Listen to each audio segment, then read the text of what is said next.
Yamuna expressway के नीचे भूमि सहित अन्य मांगों को लेकर राकेश टिकैत ने की महापंचायत। अलीगढ़ टप्पल इंटरचेंज पर सोमवार को भारतीय किसान यूनियन के राष्ट्रीय प्रवक्ता प्रैक्टिस टिकैत की अध्यक्षता में भूमि सहित किसानों की विभिन्न समस्याओं को लेकर हुई महापंचायत।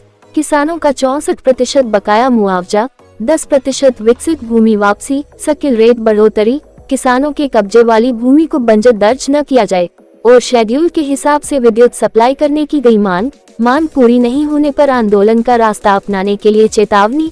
भारतीय किसान यूनियन के राष्ट्रीय प्रवक्ता राकेश टिकैत ने कहा कि देश भर में किसानों की अलग अलग स्थान पर अलग अलग समस्या है। सरकार जमीनों की सर्किल रेट नहीं बढ़ा रही है, जबकि अधिकारी और कर्मचारियों की वेतन और भत्ते समय समय पर बढ़ोतरी होती रहती है, लेकिन किसानों की सर्किल रेट में बढ़ोतरी नहीं हो रही है।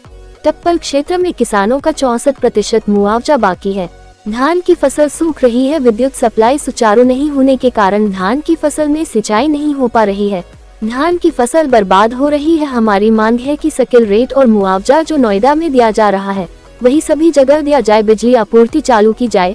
किसानों के कब्जे में जो भूमि है उनको बंजर घोषित नहीं किया जाए। 10% विकसित जमीन किसानों को दी जाए। प्रदेश सरकार ने कांवड़ यात्रा मार्ग में दुकानदारों पर जो नेम प्लेट लगाने के आदेश किए हैं वह सरासर गलत है। वही जयंत चौधरी द्वारा कुर्ते पर अपना नाम लिखवाने के सवाल पर उन्होंने कहा कि ऐसी कोई बीमारी नहीं है। भाजपा के साथ मत रहो, वापस लौट आओ। जी, क्या कहेंगे? सुप्रीम कोर्ट ने ठीक फैसला दिया, तीनों उससे जवाब मांगा है कि ये जो जातिगत चेहर बोलने की कोशिश करे इसका केंद्र सरकार जवाब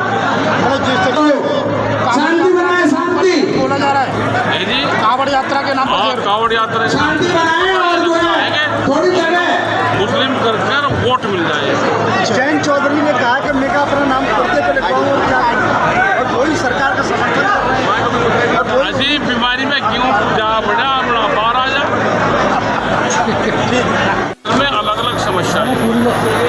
देश के अलग अलग हिस्से में अलग अलग समस्याएं हैं।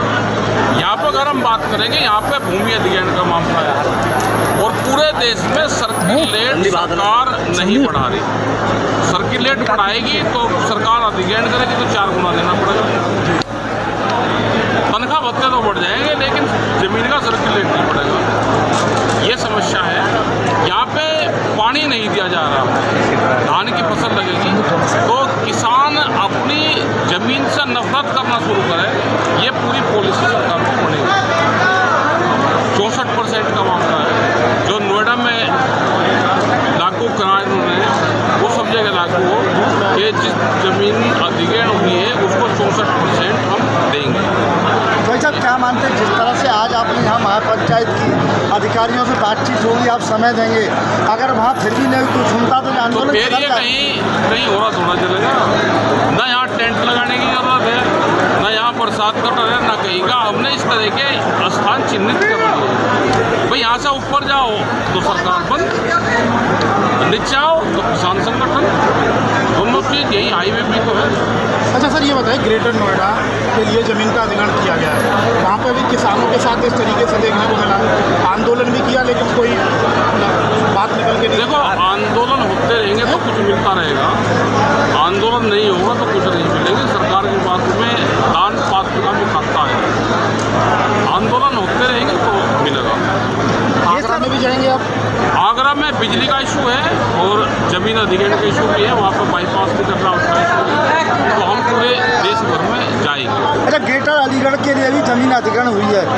किसानों के वहाँ उनका कहना था कि हमारे सर्किल रेट नहीं बढ़े तो ये पूरे देश की समस्या है। सर्किल रेट नहीं बढ़ा रहे, ये सोची समझी चाल सरकारों की है। ये सर्किल रेट ना बढ़ाना पड़े और जमीन सस्ती